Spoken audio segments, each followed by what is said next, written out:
Isaiah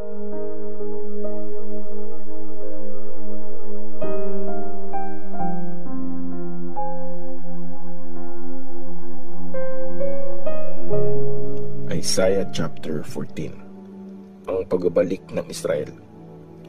Maaawa si Lord sa Israel at pipili niya ulit sila na maging bayan niya. Ibabalik niya sila sa kanilang lupain at sasama ang mga dayuhan. Gugustuhin nilang maging parte ng lahi ni Jacob. Ililid ng ibang mga bansa ang Israel pabalik sa sarili nitong bayan. Isasama ang ibang mga lahi sa lupain ni Lord para maging alipin na lalaki o babae. Mabibihag ng Israel yung mga dating bumihag sa kanila. Sasakupin nila yung mga dating nagpahirap sa kanila. Pinagpahinga kayo ni Lord mula sa paghihirap, pagdudusa at mabigat na gawaing pinagawa sa inyo. Iinsultuhin nyo ang hari ng Babylon at sasabihin, huminto na rin ang pagpapahirap, natapos na ang pang-aapi.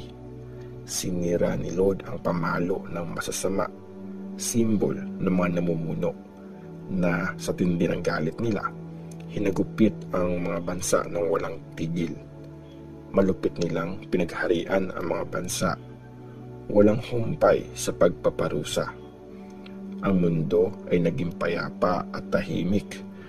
Nagkantahan ang lahat sa saya. Natuwa pati ang mga puno sa nangyari sa iyo.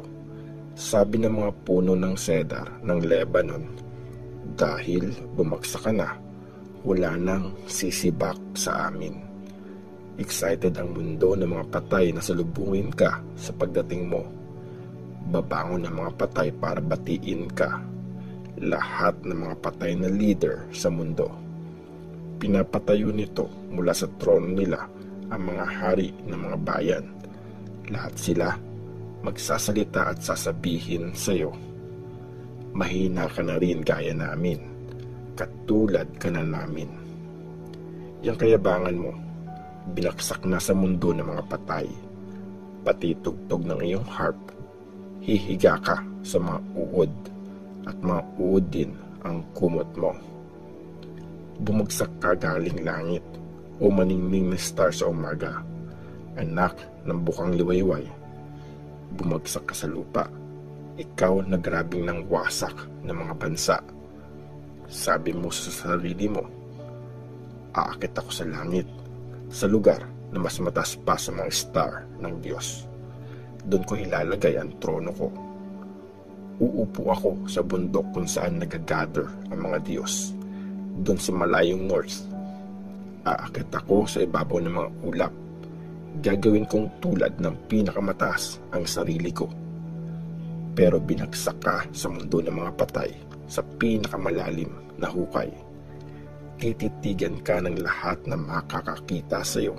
Magtatanong sila, di ba ito yung nagpayanig sa mundo, na nagpanginig sa mga kaharian, na ginawang desert ang lupa, nagwasak sa mga city, na hindi nagpauwi sa mga bihag niya.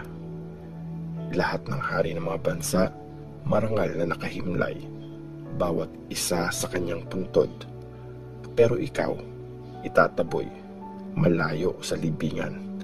Bangkay mo ay parang tinapong sanga. Para kang tinakpan ng mga bangkay ng sundalo. Silang mga sinaksak ng espada, mga hinulog sa mabatong hukay, parang inapak-apakang bangkay. Di ka malilibing gaya ng ibang mga hari, kasi winasak mo ang lupain mo. Pinatay mo ang iyong mga kababayan, ang lahi ng masasama, mawala at makalimutan na sana forever. Humanda na kayong patayin ang mga anak niyang lalaki dahil sa kasalanan ng mga tatay nila. Baka maghari pa sila at sakupin ang buong mundo at punuin ito ng mga city. Wawasakin ng Diyos ang Babylon.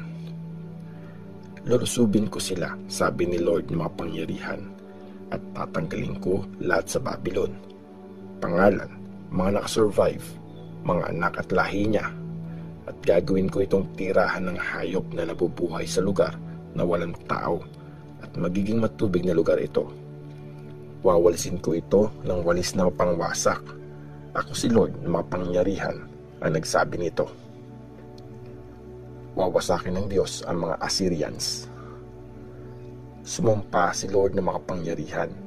Matutupad ang plano ko, ang balak ko, magkakatotoo.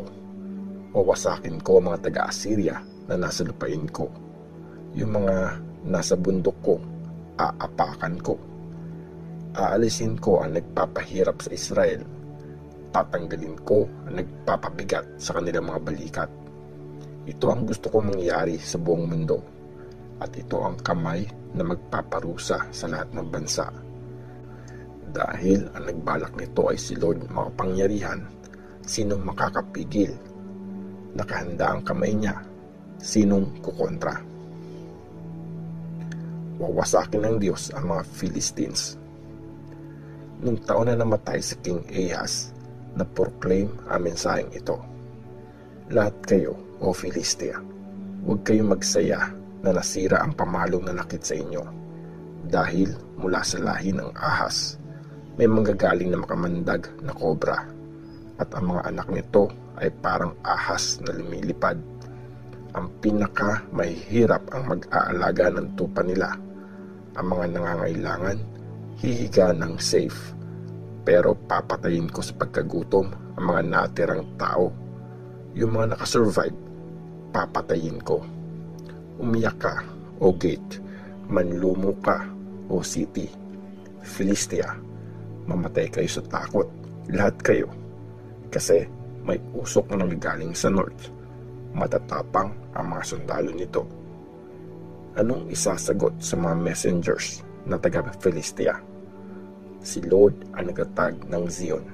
Takbuhan ito ng mga tao niyang naghihirap. Isaiah chapter 15. Wawasakin ng Diyos ang Moab. Ito ang mensahe tungkol sa Moab. Talagang nawasak ang Ar sa isang gabi at bumagsak ang Moab. Talagang nawasak din ang Kir sa isang gabi at bumagsak ang Moab. Umakyat ang mga taga-Dibon sa mga mataas na lugar para umiyak, para sa Nebo at sa Medeba. Humagulgol ang Moab dahil sa matinding lungkot. Nagpakalbo at nag-ahit silang lahat ng balbas. Sa mga kalye, nakasuot sila ng panluksa. Sa mga tuktok ng bahay, sa mga plaza, lahat umiiyak, lahat lumuluha. Nag-iiyakan ang Heshbon at Eleale. Rinig ang mga boses nila hanggang Jahaz. Kaya ang mga sundalo ng Moab umiiyak ng malakas. Nangangatog sa tindi ng takot. Naaawa ako sa Moab.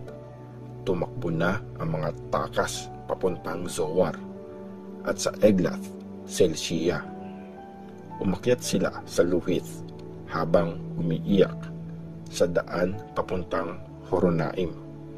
Grabe ang hagulgol nila dahil sa pagkawasak. Yung mga batis ng Nimrim, tuyot na. Lanta na ang mga damo, walang bagong tumutubo. Wala ng green na natira.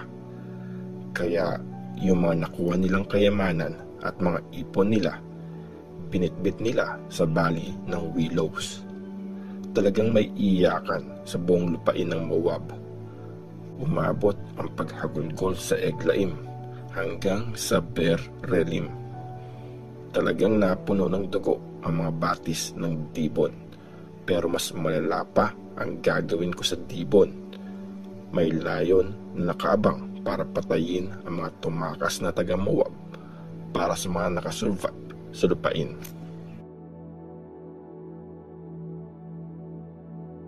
Isaiah chapter 16. Magpadala ka ng tupa, ikaw na leader ng lupain.